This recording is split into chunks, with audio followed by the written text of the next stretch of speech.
Ini adalah sebuah kisah nyata yang berasal dari daerah Kalimantan Barat, tepatnya di sebuah kampung yang bernama Kampung Ketapang, tentang seorang bocah misterius yang hanya muncul di bulan Ramadan. Bocah ini menjadi pembicaraan hangat di kampung tersebut. Sudah 3 hari ini, bocah itu mondar-mandir keliling kampung. Dia menggoda anak-anak sebayanya, menggoda anak-anak remaja yang lebih tua darinya, dan bahkan berani menggoda orang tua. Dan hal ini bagi orang kampung sungguh menyebalkan. Ya bagaimana tidak menyebalkan? Anak ini menggoda dengan berjalan ke sana kemari sambil membawa roti isi daging yang tampak coklat menyala di tangan kanannya. Sementara tangan kirinya memegang es kelapa, lengkap dengan tetesan air dan butiran-butiran es yang melekat di plastik tersebut. Pemandangan tersebut mungkin menjadi hal yang biasa bagi orang-orang kampung yang melihatnya jika bukan pada bulan puasa. Tapi ini justru terjadi di tengah hari di bulan puasa, bulan di mana ketika orang-orang sedang menahan lapar dan haus. Paduan es kelapa dan roti isi daging tentu saja menggoda siapapun yang melihatnya. Pemandangan itu semakin bertambah tidak biasa karena kebetulan sejak 3 hari, sejak bocah itu ada di Kampung Ketapang, kondisi matahari di kampung itu lebih terik dari biasanya. Lukman mendapat laporan dari orang-orang kampung mengenai bocah itu. Mereka pada tidak berani melarang bocah itu untuk menyodor-nyodorkan dan memperagakan bagaimana dengan nikmatnya dia mencicipi es kelapa dan roti isi daging tersebut.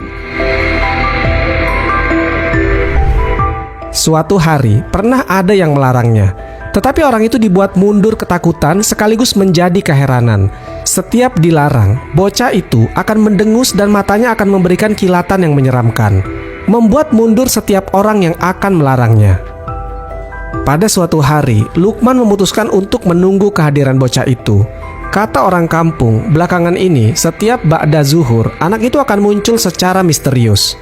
Bocah itu akan muncul dengan pakaian lusuh yang sama dengan hari-hari kemarin, dan akan muncul pula dengan es kelapa bersama roti isi daging yang digenggam di kedua tangannya. Tak lama kemudian, setelah Lukman menunggu, bocah itu pun terlihat datang lagi. Benar, dia menari-nari sambil menyeruput es kelapa itu. Tingkah bocah itu jelas membuat orang yang melihatnya menelan ludah, tanda bahwa mereka ingin meminum es itu juga. Lukman pun dengan segera menegur anak itu. Cuman ya itu tadi, bukannya anak ini takut, bocah itu malah mendelik dan melotot, seakan-akan matanya akan keluar. Bismillah, ucap Lukman dengan kembali mencengkram leher bocah itu. Dia kuatkan mentalnya. Dia berpikir kalau memang bocah itu bocah jadi-jadian, dia akan mengorek keterangan dan apa maksud dari semua ini. Dan kalau memang bocah itu ternyata bocah beneran, dia pun akan cari keterangan siapa dan dari mana sesungguhnya bocah itu. Mendengar ucapan bismillah itu, bocah tadi mendadak menurut tarikan tangan Lukman. Lukman pun langsung menyentak tangannya, kemudian menyeret bocah itu dengan halus dan membawa bocah itu ke rumah Lukman. Gerakan Lukman diikuti tatapan penuh tanya dari warga kampung yang melihatnya. Sesampainya di rumah Lukman, bocah itu berkata, "Ada apa Tuan melarang saya minum es kelapa dan memakan roti isi daging ini? Bukankah ini semua punya saya?" Bocah itu terlihat seakan-akan tahu bahwa Lukman akan bertanya tentang perlakuannya. Mata bocah itu masih lekat menatap tajam pada Lukman. Kemudian Lukman menjawab dengan halus, "Maaf ya, itu semua karena kamu melakukannya di bulan puasa. Apalagi kamu tahu, bukannya kamu juga seharusnya ikut berpuasa, menahan lapar dan haus sama seperti orang-orang lain. Tapi kamu malah menggoda orang-orang yang berpuasa dengan tingkahmu itu." Sebenarnya saat itu, Lukman masih akan mengeluarkan unek-uneknya untuk terus mengomeli anak itu. Tapi mendadak bocah itu berdiri sebelum Lukman menyelesaikan pembicaraannya. Bocah itu menatap Lukman lebih tajam lagi. Bocah itu pun berkata, "Itu kan yang kalian lakukan juga kepada kami semua? Bukankah kalian sebenarnya lebih sering melakukan hal ini ketimbang saya? Kalian selalu mempertontonkan kemewahan, ketika kami hidup di bawah garis kemiskinan pada 11 bulan di luar bulan puasa. Bukankah kalian lebih sering melupakan kami yang kelaparan dengan menimbun harta sebanyak-banyaknya dan melupakan kami?